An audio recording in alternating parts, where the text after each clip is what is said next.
Quero convidar os irmãos para que abram suas Bíblias lá, 1 primeira carta de Pedro, capítulo 2, os versículos 9 e 10.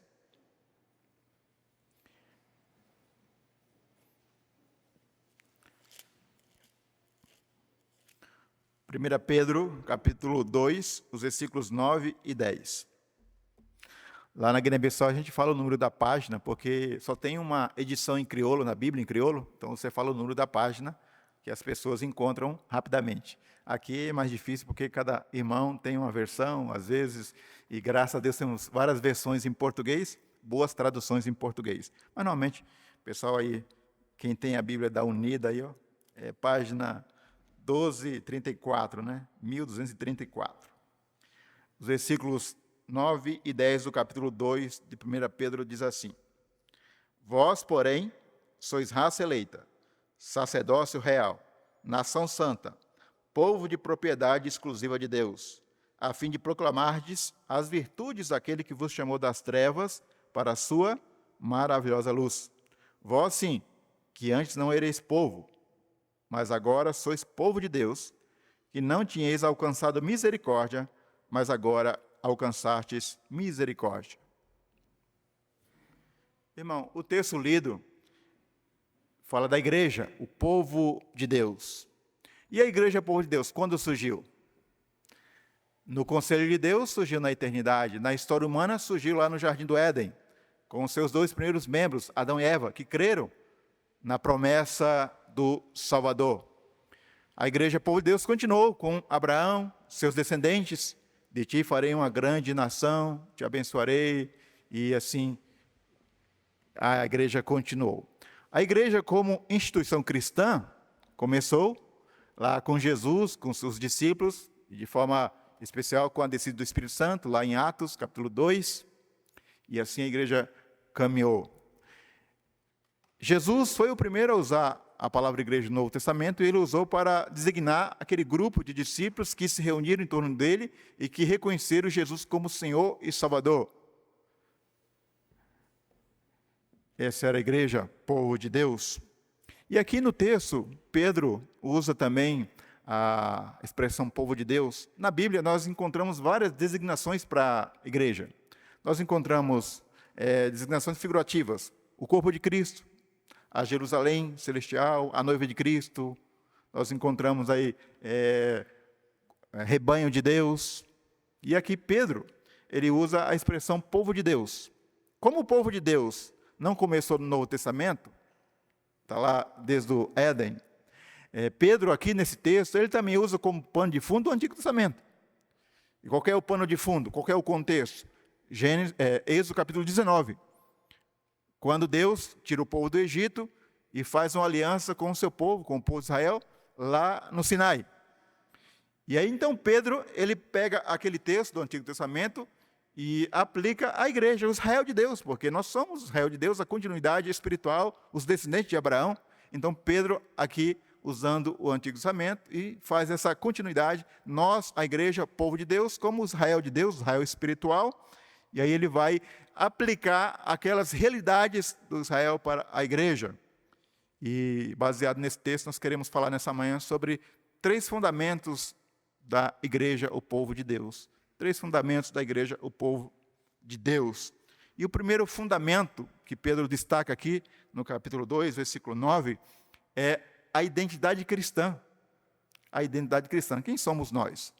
E aí nós vemos no versículo 9, Pedro fazendo um contraste. Vós, antes ele estava falando daqueles que eram desobedientes, e agora vós, porém, sois raça eleita, sacerdócio real, nação santa, povo de propriedade exclusiva de Deus, a fim de proclamardes as virtudes daqueles que vos chamou das trevas para a sua maravilhosa luz. Então, veja aqui o apóstolo Pedro falando da identidade da igreja, do povo de Deus. O que nós somos? Qual é a identidade do povo de Deus? O termo aqui, porém, é um contraste, porque ele vem falando daqueles que rejeitaram a Cristo, a pedra principal, aqueles que são desobedientes. Agora ele vai falar com vós, porém, sois raça eleita. Então, em ordem ascendente, Pedro fala de coisas gloriosas que se aplicam a nós, igreja, que era aplicado a Israel, agora se aplica a nós. E ele começa falando, vós sois raça eleita. Raça eleita. Abraão era o pai da raça judaica. Jesus Cristo, sendo o eleito de Deus, e aí no capítulo 6, fala que 5 e 6, Jesus é o eleito de Deus, a pedra eleita, e por causa de Cristo, nós somos o povo eleito de Deus, assim como em Abraão, o povo foi feito uma raça, o povo de Israel. Em Cristo, nós somos o povo eleito de Deus, essa raça escolhida, esse povo que Deus escolheu para si, e então nós somos em Cristo filhos de Deus, eleito nele, para ele, por meio dele, porque para ele são todas as coisas. Então nós somos o povo eleito de Deus. A nossa identidade está ligada a Cristo, porque Deus em Cristo nos escolheu para ser o seu povo. E muitas vezes a gente quer buscar a identidade no mundo ou naquilo que nós achamos, mas a nossa identidade primeiramente está na pessoa de Deus, Pai, Filho, Espírito Santo, na pessoa de Cristo. Nele nós somos raça eleita, povo eleito de Deus. E Pedro vai de forma ascendente, falando de coisas gloriosas. Esse povo eleito também é um povo, uma comunidade de sacerdotes. Nós somos sacerdotes real. Qual era o papel do sacerdote no Antigo Testamento? O sacerdote no Antigo Testamento, ele ficava de intermediário entre Deus e o povo. O sacerdote levava o povo a Deus e trazia Deus para o povo. E ele intermediava, o povo oferecia o sacrifício para apresentar diante de Deus por meio dos sacerdotes. Em Cristo, o sumo sacerdote, nós temos esse livre acesso a Deus. Nós agora somos uma comunidade de sacerdotes, nós temos esse livre acesso a Deus por meio de Cristo, e agora nós podemos diretamente se chegar a Deus, e podemos levar as pessoas a Deus, e trazer Deus para as pessoas. É um grande privilégio, mas também uma grande responsabilidade, porque agora nós podemos levar a nossa vida na presença de Deus em Cristo, mas também podemos levar pessoas a Deus em Cristo, e podemos trazer Deus para o mundo, para as pessoas, porque nós somos agora uma comunidade de sacerdotes. Sacerdotes reais, porque nós reinamos com Cristo, Ele é o nosso rei e nós reinamos com Ele e reinaremos eternamente com Ele. Que coisa gloriosa. Pedro ainda vai descrevendo sobre a identidade do povo de Deus, que esse povo de Deus é um povo santo, separado. Deus separou esse povo para Ele, para viver na presença dEle, e para que esse povo separado por Deus possa mostrar também que o nosso Deus é separado, é diferente de tudo e de todos. E à medida que nós, separados por Deus, vivamos na presença de Deus, nós vamos refletir a santidade de Deus e mostrar que o nosso Deus é diferente de todos os deuses supostamente adorados pelos homens. Porque o nosso Deus é santo, distinto de tudo, e o seu povo que vive e se espelha nele também vai refletir essa santidade. Não tem a ver com perfeição, só Deus é perfeito, mas tem a ver também com esse aspecto moral, que nós vamos nos afastar do pecado e nos aproximar cada vez mais do nosso Deus. E quanto mais próximo dele, mais nós vamos reconhecer o nosso pecado, como foi lido aqui em Isaías, e nós vamos também buscar essa santidade e refletir essa santidade de Deus no mundo. Esse povo separado, separado do pecado, separado do mundo, para viver na presença de Deus, mas como diz Jesus lá em João 17, enviado ao mundo em missão, porque nós somos separados para Deus, para depois enviado em nome dele ao mundo em missão, como nós lemos também no texto aqui. Eu não combinei muito nada com o pastor, mas ele escolheu um texto aqui de Isaías que tem a ver com aquilo que nós estamos falando. Esse povo de Deus também é um povo exclusivo, de propriedade exclusiva de Deus. Nós somos aquele povo que Deus separou para Ele, e nós temos um dono. Nós pertencemos ao Rei dos Reis, ao Senhor dos Senhores, ao Criador do céu e da terra. Nós não pertencemos a nós mesmos. Por isso não é a sua vida, não é a minha vida, é a vida de Cristo. Por isso não sou eu que vivo, como disse Paulo, mas Cristo vive em mim. Porque a vida, nós pertencemos a Deus. Na verdade, nós pertencemos a Ele duas vezes. Deus tem direito sobre nós, porque Ele é o nosso Criador e porque Ele é o nosso Redentor. Nós estamos ligados a Ele, temos um dono. Então, quer vivamos, quer morramos, somos do Senhor. Por isso que a morte não nos assusta, não nos apavora mais, porque a morte não nos impede de continuar com o Senhor, porque nós somos dele. Quer vivamos, quer morramos, somos do Senhor. Pertencemos a ele. E Deus sempre tem esse povo no decorrer dos tempos, esse povo que é formado de pessoas de todos os povos, línguas e nações, não está restrito a um grupo étnico, Israel, político, étnico, mas um povo que é formado de pessoas de todas as tribos, povos e nações. Lá na Guiné-Bissau, nós temos 27 etnias diferentes. E na igreja, às vezes tem um pastor que é Balanto, outro é Pepel, um presbítero é Manjaco, e aquilo, graças a Deus, é bonito. Nós experimentamos um pouco todos os povos, línguas e nações adorando a Deus. Aqui no Brasil não é diferente. Nós temos brasileiros, nós temos aí paraibano, sulista, né, que às vezes tem um gosta de carne seca, como eu, farinha. Não estou podendo comer muito, porque agora descobri que eu estou com diabetes. Mas aí tem um lá do sul, né, que gosta mais de um churrasco. Eu também gosto, mas gosto de um chimarrão. E tem é quase uma questão transcultural. E esse povo de Deus, pertencente a todos os povos, línguas e nações, educação diferente. E a igreja, irmãos, é bonito porque a igreja é o único lugar onde pode se sentar na mesa da comunhão o doutor, o analfabeto, o branco, o preto, o argentino, o brasileiro, aquele que foi à escola ou que não foi. Na mesa do Senhor, todos nós somos um em Cristo. Pertencemos ao mesmo Deus, ao mesmo Pai. Somos o povo de Deus. Irmãos, quando Pedro escreveu essa carta, qual que era o contexto? Perseguição, o povo estava sendo perseguido. E ele quis tocar na identidade da igreja para encorajar os irmãos. O mundo pode dizer que vocês não são nada, que vocês não têm importância. Vocês podem até pensar que vocês também não têm nenhum valor para a sociedade.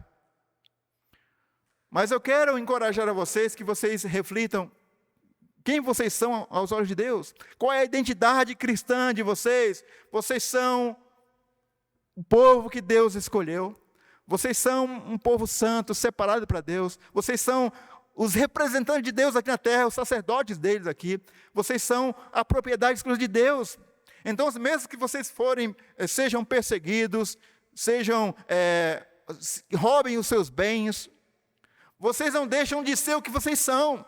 Mesmo que o mundo diga que vocês não têm importância para a sociedade, mesmo que diga que vocês são fracos, covardes, porque creem em Deus, e nós somos, de fato, fracos, dependemos de Deus, nós não somos o que nós pensamos que achamos que somos. Não somos aquilo que o diabo diz que nós somos. Nós não somos aquilo que o mundo diz que nós somos. Nós somos aquilo que Deus estabeleceu para nós. A nossa identidade tem a ver com aquilo que Deus preparou para nós. Então, nós, como povo de Deus, como igreja, estamos fundamentados na nossa identidade cristã, nós somos fortalecidos, somos encorajados e podemos exercer a nossa vida, o nosso ministério, em qualquer época, em qualquer situação. Que toda geração tem seus desafios. A igreja sempre enfrentará desafios. E ela sempre foi questionada: o que ele é? Por que vocês estão aqui? O que estão fazendo nesse mundo? Primeiro fundamento da igreja por Deus é a sua identidade cristã. É uma identidade que está ligada ao seu Criador, ao seu Redentor. Ela é o povo eleito de Deus. Ela é o povo santo, separado. O povo que é uma comunidade de sacerdotes, um povo que é de propriedade exclusiva de Deus. Mas a identidade cristã nos prepara para a nossa missão cristã. Quando nós compreendemos a nossa identidade, vamos compreender também a nossa missão no mundo. E qual que é a missão cristã da igreja? Pedro também vai destacar. E eu gosto desse texto e toda a Bíblia, porque é importante destacar isso, e nós que somos reformados e que cremos na eleição, no mesmo texto que fala de eleição, fala de pregação, de proclamação. E é importante a gente frisar isso. Porque quando você fala de eleição sem pregação, você quebra a doutrina. Quando você fala de pregação sem eleição, você quebra a doutrina.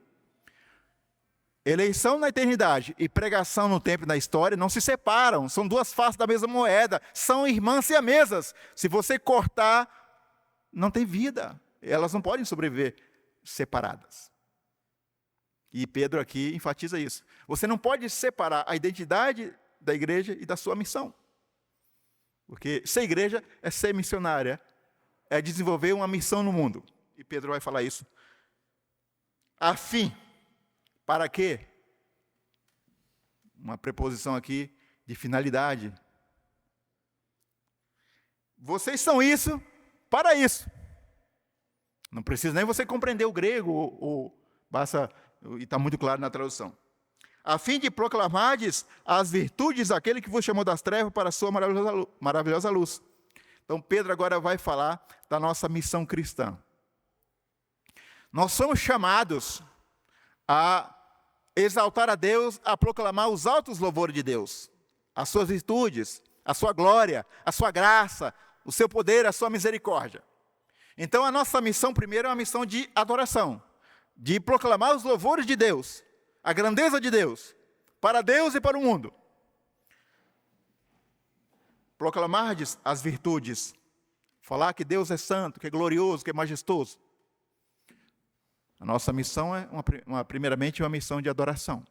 Exaltar a Deus, essa é a nossa finalidade principal, aqui na terra e para sempre no céu. Mas também não se separa a adoração de missão. No céu haverá separação, mas na terra não. Então, se eu falo de adoração, eu tenho que falar de missão, de proclamação. Porque nós temos que proclamar as maravilhas daquele que nos chamou das trevas para a maravilhosa luz. Aqui tem a ver com salvação, libertação do pecado. Então, nós somos libertos do pecado, das trevas para a luz. E nós precisamos anunciar essa libertação, essa salvação. Nós que fomos libertos, somos chamados para proclamar essa libertação. Então, a nossa missão cristã também é uma missão de proclamação, de anúncio da salvação gloriosa que Deus operou no seu Filho Jesus Cristo, que nos alcançou, que nos tirou do império das trevas para o império da luz. Agora nós estamos na luz, mas há muitas pessoas nas trevas. E a Bíblia sempre fala, trevas, pecado, luz, santidade. E Deus nos deixou aqui, por enquanto, para que possamos proclamar essa salvação. Seja aqui em São Paulo, seja na Guiné-Bissau ou no mundo. Alguns têm que atravessar o oceano para pregar. Posso pregar aqui, mas Deus me chamou para atravessar o oceano. Mas muitos de vocês não precisam nem atravessar a rua. Às vezes dentro de casa, ou tem que atravessar a rua, o bairro, ou no metrô. Hoje no metrô está difícil pregar. Antigamente eu pregava muito no metrô, mas hoje, negócio no metrô, todo mundo sentado, correndo, cansado, celular, é difícil alguém dar voz para você. Às vezes dá para entregar um folheto, mas está difícil. Mas temos que proclamar, anunciar as maravilhas, porque essa é a nossa missão. Então, queridos, veja, esse povo eleito foi chamado para uma missão, para proclamar as virtudes de Deus. Então, a doutrina da eleição é um estímulo para a pregação, não é um obstáculo, é um estímulo. E nós que cremos na doutrina da eleição, deveríamos ser os mais apaixonados por missões, deveríamos ser os mais pregadores, deveríamos ser aquelas pessoas que estarão nas ruas, pregando, entregando folheto, porque sempre foi assim na história da igreja. Quem mais falou de eleição na Bíblia? Jesus, Paulo. Quem mais pregou? Jesus, Paulo. Calvino, George Whitefield, Spurgeon. Todos que entenderam corretamente a doutrina da eleição foram os mais dedicados na pregação do Evangelho. Então nós, como igreja preteriana ou igreja reformada, temos que ser uma igreja missionária, porque nós temos essa missão, deveríamos ser os mais na vanguarda de missões. Graças a Deus que tem havido na igreja preteriana novamente um despertamento para missões, para evangelismo, para plantar igrejas, porque faz parte do DNA da igreja, da nossa igreja, da IPB desde o seu nascedouro. Porque nós somos fruto de um avivamento na América, no século XIX, Simonton, seus pais consagraram a sua vida. Hoje se fala muito de avivamento nos Estados Unidos. Oramos para que se estenda nas universidades. Graças a Deus que tenha acontecido isso. Na universidade significa uma coisa boa, porque normalmente vão surgir muitos jovens para os campos missionários. É assim que acontece, quando surgem avivamentos dentro de universidades, ser um avivamento vivo de Deus, novamente, há um crescimento de missões, porque muitos jovens se lançam ao trabalho missionário no mundo. Vão traduzir a Bíblia, vão pregar o Evangelho. Que isso é um fruto do avivamento. Convicção de pecado, busca de Deus e missões. Trabalho social. Oramos para que isso aconteça no Brasil. Nós não podemos produzir o avivamento. Ele é a obra do Espírito. Mas podemos orar, Senhor, de forma tranquila, suave. Faz isso em nós. Porque faz parte nosso. E Simon veio ao Brasil, ele semeou a semente do Evangelho. Hoje a IPB se tornou essa grande árvore. Está dando fruto do outro lado do mundo. Hoje a PMT tem cerca de 280 missionários em 5 continentes, 42 países. Ali o pastor Elias está se preparando, e orem por ele, buscando recursos para poder ir para a Índia, ou para outro país, onde Deus colocar. Ali o nosso irmão Jonathan, outros missionários. Graças a Deus por essa igreja que tem entendido, pastor Rossi, o conselho. A gente tem visto, novamente, a Unidas foi sempre, na sua história, sempre uma igreja plantadora de igreja, envolvida com missões, porque faz parte do DNA da IPB. E agora, novamente, tomando essa caminhada. Graças a Deus por isso, porque faz parte da nossa missão. Somos igreja para proclamar as virtudes daquele que nos chamou das trevas para a sua maravilhosa luz. Irmão, se nós não fizermos isso, não seremos igreja, não estaremos vivendo de fato como igreja, não estaremos cumprindo a nossa missão de pregação, de discipulado, que foi dado lá na grande comissão. A missão cristã. Então, se eu compreendo os privilégios da eleição e não compreendo os desafios da missão, eu me torno um fugitivo como Jonas. Jonas estava contente porque Israel era o povo de Deus, mas esqueceu que era preciso também testemunhar de Deus para as pessoas. Então ele não quis ir para Nínive. Então, quando nós nos alegramos pelos privilégios que temos em Cristo e não entendemos as nossas responsabilidades, nós nos tornamos fujões, desobedientes. E ao invés de correr para Nínive para pregar às pessoas, corremos para Tarsis para dormir e ficar ali escondido. Mas Deus é tão bom que Ele não permite, né? Até lá fugindo, Deus ainda usou Jonas para proclamar. E ele foi pregar, e às vezes até com raiva, mas Deus cumpriu o seu propósito. Porque Deus é soberano e age. Mas que Ele possa encontrar em nós uma igreja obediente, que cumpra a sua missão, que não precise que a gente seja engolido por um peixe grande aí para poder pregar, né? Mas que a gente pregue com alegria, com motivação, com gratidão, porque faz parte da nossa missão, do nosso DNA. A IPB sempre foi, no seu DNA, essa igreja missionária. Éramos a maior igreja evangélica até 1910. Nós não estamos aqui para competir. Estamos querendo só dizer que, de fato, a igreja presbiteriana, no seu histórico, é uma igreja missionária, porque entendeu, faz parte da sua teologia, entender a sua missão cristã de proclamação.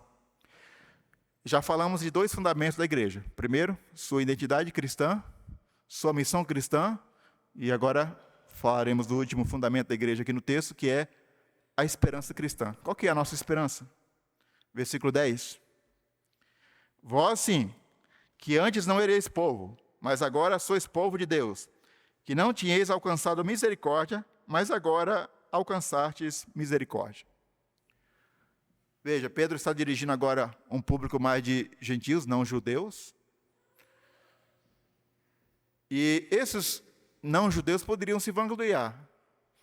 Ah, não, agora Deus se voltou para nós, judeus foram desobedientes, Deus se voltou para nós, então, será que nós somos alguma coisa? Aí Pedro, ele quer enfatizar que tanto os judeus como os gentios são pecadores e são o que são pela graça de Deus. Pedro aqui no versículo 10, ele interpreta ali, aplica a profecia de Joel, quando o Israel étnico desobedece a Deus, e agora Deus, já desde o seu plano eterno, tinha um propósito para as nações, e agora ele vai se voltar de forma mais real, porque Cristo veio, e agora esse propósito para as nações se completa com a vinda de Jesus. E aí ele vai dizer, vós, sim, que antes não erais povo, gentios que estavam afastados, agora vocês foram feitos povo de Deus, por isso não se vanglorie. A esperança de vocês está na graça, na misericórdia de Deus. Somos o que somos pela misericórdia, pela graça de Deus. Não temos bem em nós mesmos. Se Deus, pela sua graça, nos escolheu e acrescentou no seu plano eterno de salvação, é por meio de graça, misericórdia.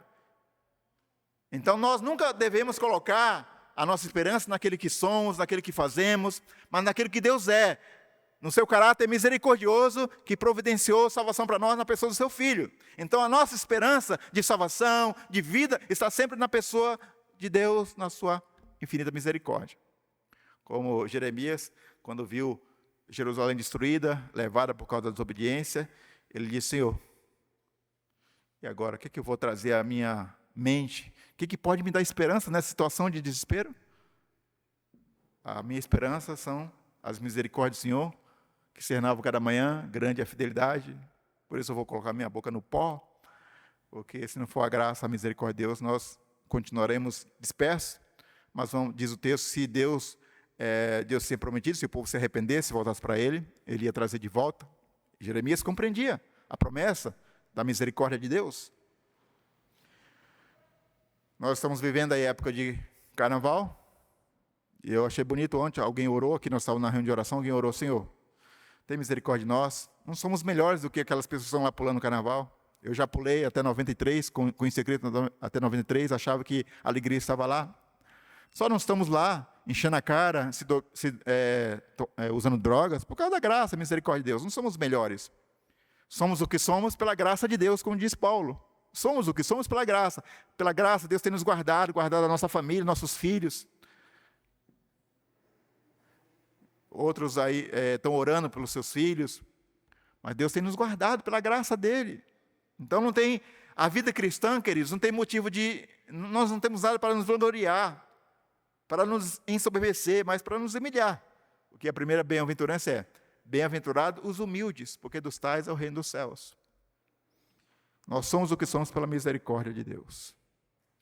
A nossa esperança está sempre nas misericórdias do Senhor, que se renova cada manhã. Se você errou hoje, você tem a esperança, a certeza que Deus renova a sua misericórdia sobre a sua vida. Então, mesmo que você, às vezes, está lutando: Senhor, errei de novo, tem misericórdia. A misericórdia do Senhor sempre está lá presente, porque nós temos um advogado, Cristo, que pode nos perdoar, apesar das nossas incoerências, apesar de já deveriam ser mestres, ainda somos bebês. Deus tem tido misericórdia de nós, e certamente terá daqueles que ainda estão nas trevas, que pertencem ao seu povo. E aí cabe a nós, como servo de Deus no mundo, cumprindo nossa missão, testemunhar para que essas misericórdias de Deus possam chegar a essas pessoas por meio do Evangelho de Cristo, como chegou a nós. Então, irmãos, que eu e você possamos sempre entender que a nossa esperança, a esperança da igreja, está na pessoa bendita de Deus, Pai, Filho e Espírito Santo, está nas ricas misericórdias demonstradas em Cristo Jesus na cruz do Calvário. E é ali que está a nossa esperança. Se Deus perguntasse para você hoje: por que eu vou deixar você entrar no meu céu? O que você diria? Senhor, eu não mereço, mas o Senhor prometeu: se quem confiar na tua graça, na tua misericórdia, por causa de Cristo, nós podemos entrar. Não porque fizemos alguma coisa ou merecemos, mas porque Cristo fez por nós. Então eu vou entrar aqui, não porque eu mereço, não porque fiz algo, mas porque teu filho fez algo por mim, e eu criei, e eu, pela tua graça, vou entrar aqui porque o Senhor a si mesmo quer, e abriu as portas para mim. Essa é a nossa esperança, é a esperança da igreja. Por isso, irmãos, nós falamos nessa manhã 3 fundamentos da igreja, povo de Deus batizado no texto. O primeiro fundamento é a nossa identidade cristã. O que nós somos? Nós somos o povo de Deus, povo eleito, povo santo. Nós somos o sacerdote de Deus, aqueles que ministram a palavra de Deus no mundo. Agora, pregar, anunciar Cristo, não está mais restrito ao pastor, ao presbítero. Todos nós podemos pregar, anunciar, somos sacerdotes. É claro que isso não elimina ainda pastores, presbíteros, diáconos, oficiais, que Deus tem o propósito de usar em lugares específicos e ministérios específicos.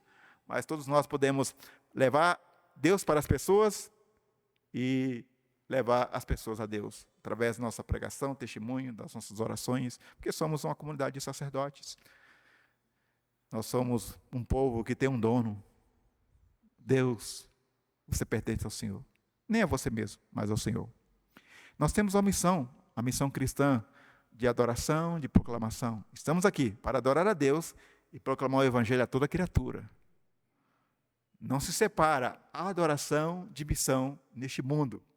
Até Jesus voltar, uma igreja adoradora tem que ser necessariamente uma igreja proclamadora.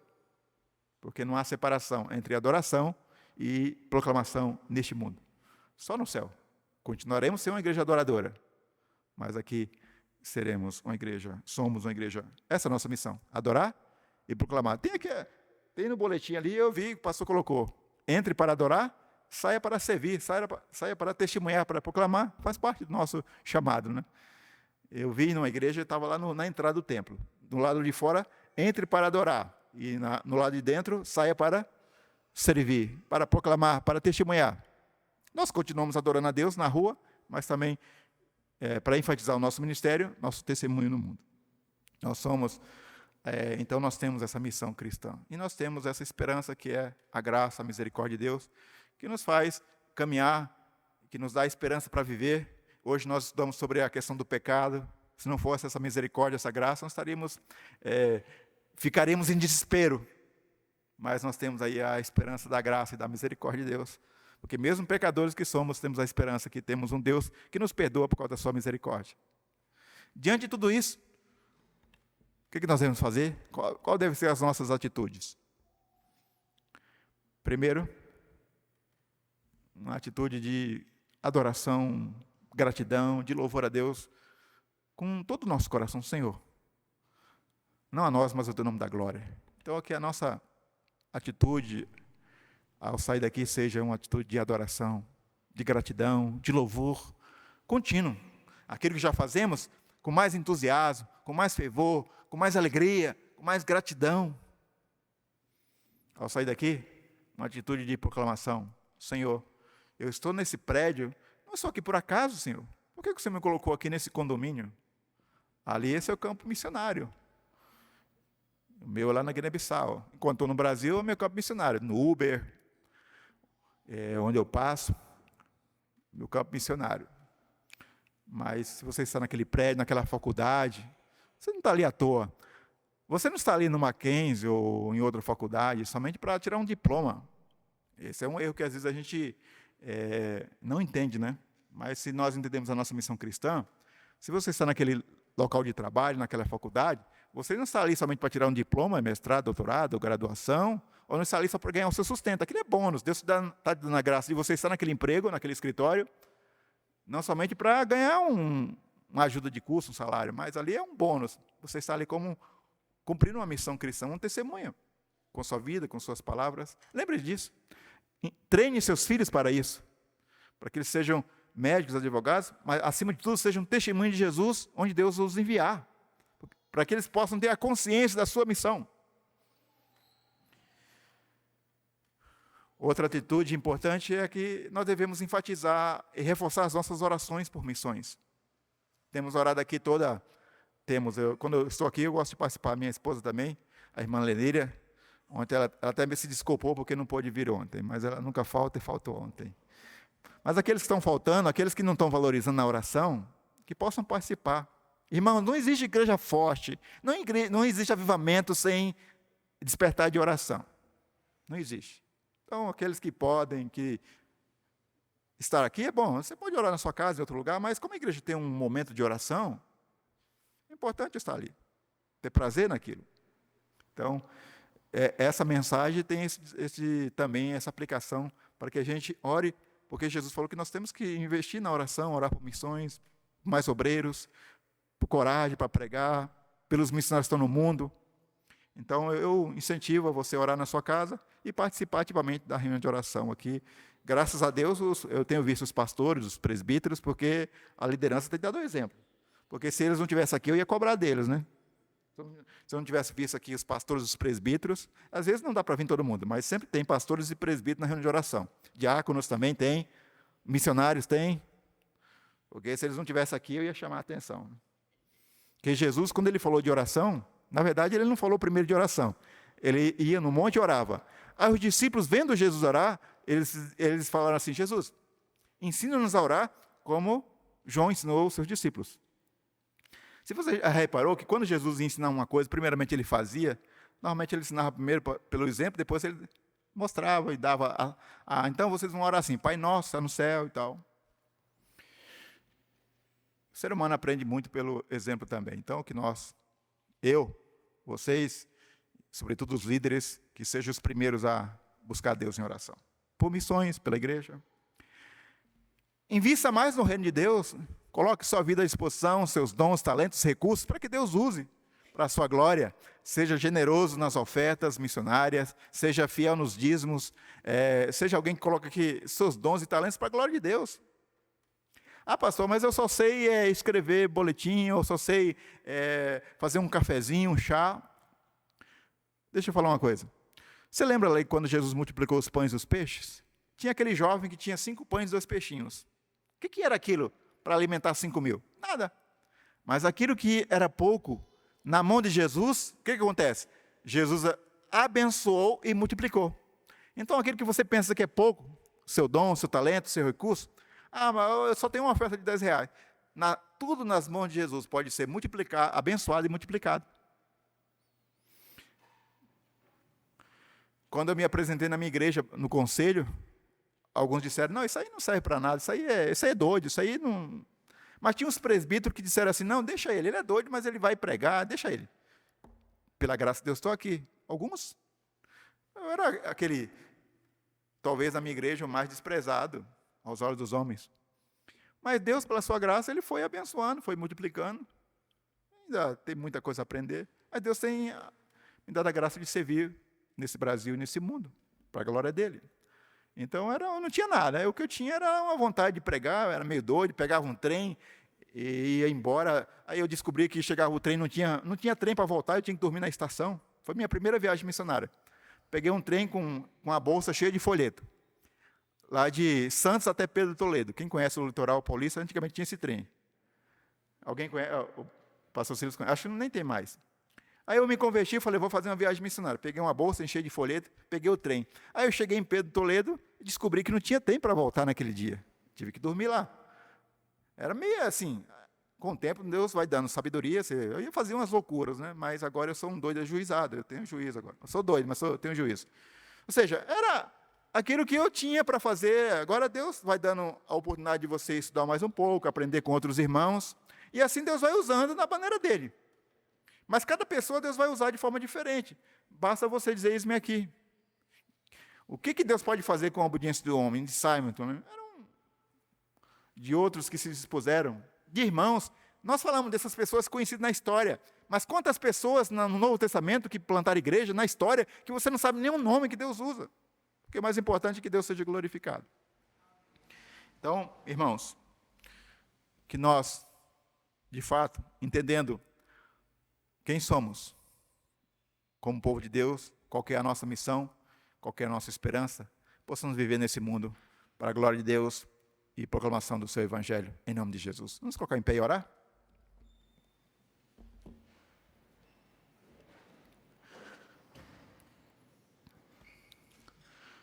Como nós lemos aqui em Isaías e falamos aqui, diante da grandeza, da santidade de Deus, daquele que nós somos, não tem outra resposta, somente, eis-me aqui. Diga para o Senhor, eis-me aqui, Senhor, usa-me, envia-me a mim, envia no meu prédio, no meu trabalho, na minha escola, na minha faculdade, envia para o mundo, se essa é a tua vontade. Em nome de Jesus. Pai, obrigado, Senhor, por essa manhã de culto. O Senhor nos deu a graça de estar na tua casa, para te louvar, te adorar, bendizer o teu nome e proclamar o teu Evangelho, a tua palavra. Edifica o teu povo, Senhor. Edifica a tua igreja, desperta cada vez mais para ti, para missões, para a pregação do Evangelho, para que nós sejamos uma igreja adoradora e proclamadora do nome do Senhor. Obrigado pelo que o Senhor tem feito na vida da Igreja Unida, pelo seu despertar missionário, pelo seu crescimento espiritual, numérico, financeiro, crescimento na obra missionária. Sabemos que temos muito a crescer, que o Senhor, Pai, continue movendo essa igreja, a partir dos seus pastores, presbíteros, líderes, membros, missionários. Ó Deus, que todos possam estar engajados na tua obra para a tua glória e louvor. E que através dessa igreja, o teu nome seja glorificado em toda a terra. Que ela novamente possa ser uma referência em missões, uma referência na plantação de novas igrejas, no envio de obreiros para o mundo, em nome de Jesus. Continue abençoando o pastor Rossi, os demais pastores da igreja. Continue Deus nos abençoando nessa obra, em nome de Jesus. Amém.